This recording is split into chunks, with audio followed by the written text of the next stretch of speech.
Bueno chicos, otra vez estamos aquí con la segunda entrega de las aplicaciones de la derivada. Ya os he escrito, tengo un poco el esquema para explicaros la segunda y una de las más importantes aplicaciones de las derivadas. ¿Para qué se usan las derivadas? Que es para el estudio de la monotonía de una función.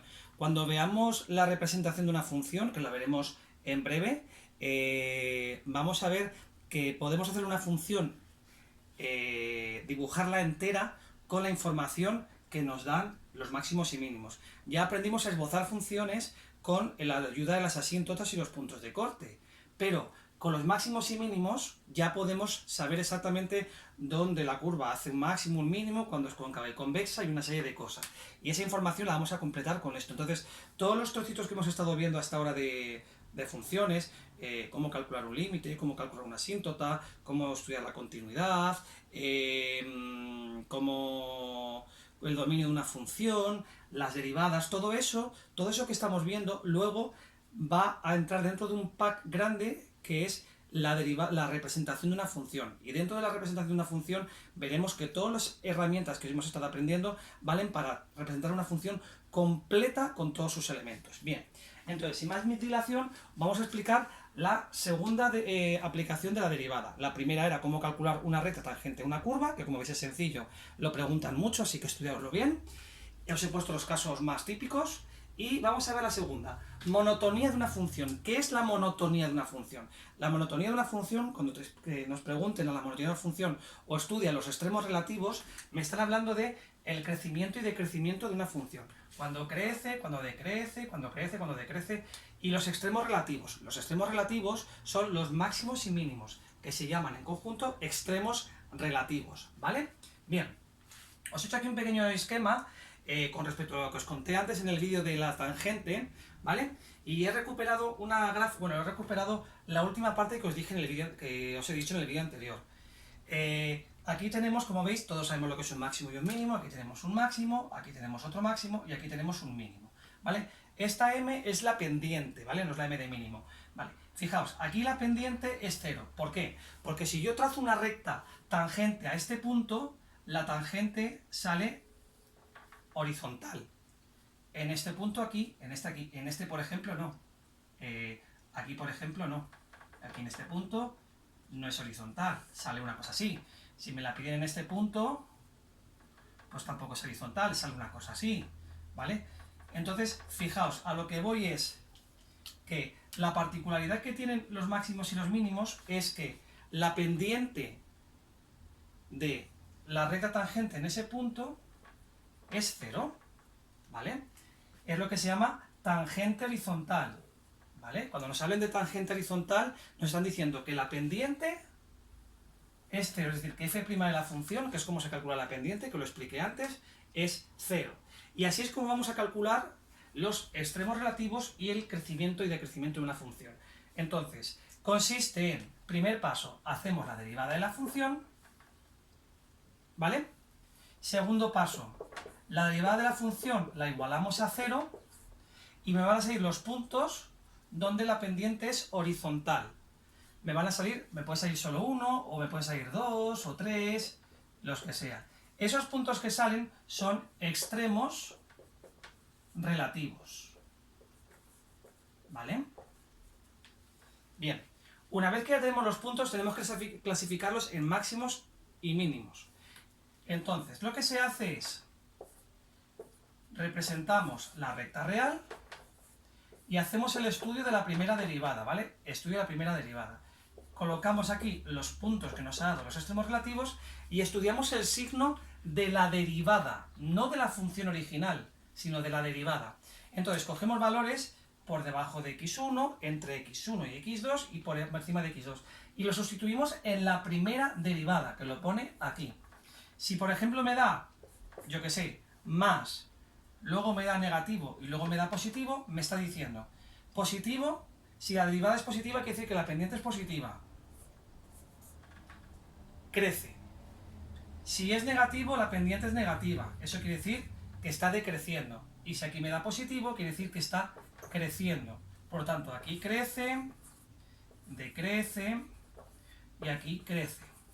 Lo cual quiere decir que si primero crece y luego decrece, quiere decir que entonces el punto que hay entre medias es un máximo. Y si luego decrece y después crece es porque es un mínimo.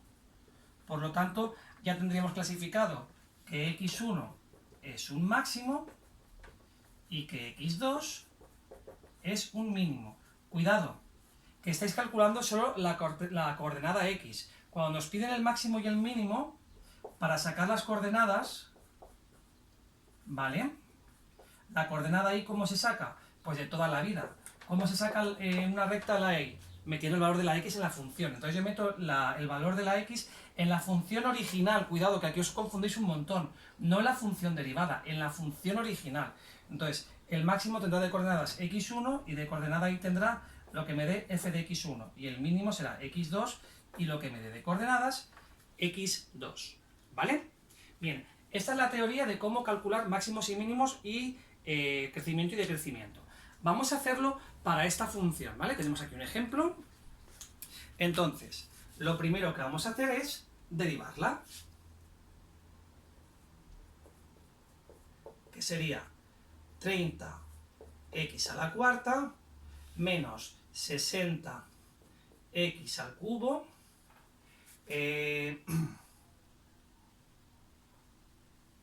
menos, que número más alto he cogido, 8 por 3, 24, 240x al cuadrado, ¿vale? Esta sería la derivada. ¿Por qué he cogido esta función tan complicada? Bueno, vale, esta es la derivada, que es lo que vamos a tener ahí todo el rato. No se puede simplificar, porque es una función, que hay gente que dice, bueno, ¿puedo dividir todo entre 30? No, porque entonces tendrías una función distinta. Eso es cuando estás resolviendo una ecuación, ¿vale? Bien, ya la tenemos. Ahora vamos a igualarla a 0. La igualamos a 0. Aquí sí que puedo simplificarla porque es una ecuación, ¿vale? Aquí sí que puedo dividir todo entre 30 y me queda x cuarta menos 60, perdón, menos 2x cubo y menos 8, ¿no? X cuadrado igual a 0. Esta sí la puedo simplificar, pero porque es una ecuación, no tiene nada que ver con esto, ¿vale? Y entonces puedo sacar x cuadrado fuera.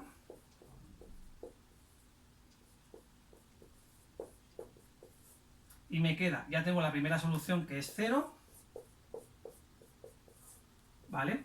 Y como es una ecuación de segundo grado, las dos soluciones, esto sería, os lo digo directamente para no hacernos el lío, menos 2 y 4.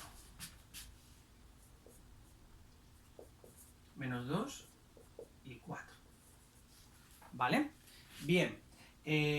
Disponemos entonces la derivada, la podemos poner como habíamos dividido todo por 30, lo añadimos otra vez, 30x cuadrado por x más 2 por x menos 4.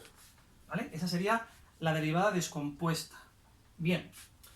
Esos son los extremos relativos. Vamos a estudiar la recta real.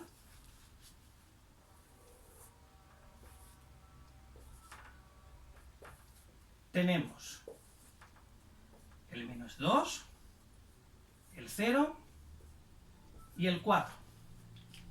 Vamos a estudiar los signos. Vale. De este no me voy a preocupar porque como está al cuadrado, siempre va a dar positivo. Por lo tanto, solo me preocupo de esa parte. Y así tardo un poco menos, por cierto. Por debajo de menos 2, por ejemplo el menos 3. Menos 3 más 2, negativo, que da menos 1. Menos 3 menos 4, menos 7. Menos por menos, más. Es decir, que en esta región crece. Entre menos 2 y 0, cojo por ejemplo el menos 1. Menos 1 más 2, positivo. Menos 1 menos 4, negativo. Más por menos, menos. Aquí decrece. Entre 0 y 4, cojo por ejemplo el 2. 2 y 2, 4. Positivo. 2 menos 4, negativo. Menos por más, menos. Decrece. Y por último, por encima de 4, 4 y 2, 6. Perdón, el 5. 5 y 2, 7. Positivo. 5 menos 4, 1. Positivo. ¿Verdad? Que crece. ¿Vale? Bien. Además, mato dos pájaros de un tiro porque os quería explicar otra cosa. Vale, fijaos qué ocurre. Aquí crece, aquí decrece, en 0 sigue decreciendo y luego ya en 4 crece. Por lo tanto, quiere decir que entre menos 2, si crece y luego decrece, es que 2 menos 2 es un máximo. En 0, antes de 0 decrece y después de 0 sigue decreciendo. No es un extremo relativo. Y entre 4, primero decrece y luego crece. Entonces es un mínimo. ¿Vale? Me interesa que haya salido este resultado porque quiero que sepáis que cuando ocurre esto, que hay dos zonas seguidas donde decrece o donde crece y os ha salido primero como extremo relativo, eso quiere decir que luego no es un extremo relativo, pero es un punto importante a tener en cuenta. ¿Vale? En el siguiente vídeo os explicaré por qué es. Tiene que ver con la curvatura. ¿Vale? Pero lo dejamos ahí, pero es importante que tengáis en cuenta esto. ¿Vale? Pues ya tenemos casi el ejercicio hecho. Nos falta saber las coordenadas de los máximos y los mínimos. El máximo está en menos 2 y la coordenada y, que da f de menos 2. Bueno, no me lo dicen. Lo podemos calcular. Es que creo que da números muy grandes. F de menos 2. Y luego el mínimo está en 4 y f de 4, que creo que da muy abajo. De hecho, la función creo que pone menos 10.000 o algo así. Da una burrada, es una función. Pero bueno, quería que vierais esto, ¿vale? Lo importante, cómo calcular los máximos y mínimos. Y también hay que representar o indicar los intervalos de crecimiento y decrecimiento. Entonces, lo pongo por aquí. Crecimiento. Crece desde menos infinito hasta menos 2 y desde 4 hasta infinito. Y de crecimiento o decrece desde menos 2 hasta 4. ¿Vale? No hace falta que pongáis el 0 abierto, porque, bueno, no os lo he contado, pero el dominio de esta función son todos los reales. Por tanto, no hay ningún punto donde se anule. Existe todo el rato, ¿vale? Entonces, decrece directamente en menos 2, 4. Y así es como se calculan los máximos y mínimos y el crecimiento y decrecimiento de una función. En el siguiente vídeo os lo explicaré también, pero con una función racional, para que veáis cómo se hace. Nos vemos en el siguiente vídeo.